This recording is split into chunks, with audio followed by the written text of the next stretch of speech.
how to fix Epic Game not receiving a verification code by email to log in and the server or Epic Game server down.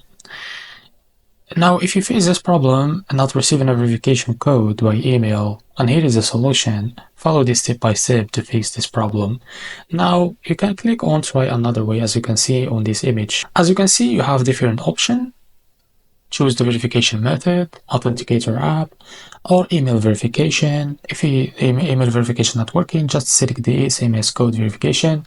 If that not working, just click on backup recovery codes. Now, if you try all of the options and didn't receive the code, this means that the server of Epic Game is under some problem or they are fixing some issues. So you need to wait until they fix the problem. Just keep following their updates on Twitter, and after that try to send the code again and check your inbox if you receive it. So this is how to fix Epic Game not receiving a verification code by email to login issue and server down. So thanks for watching, and if this was helpful, please like and subscribe. See you in the next video.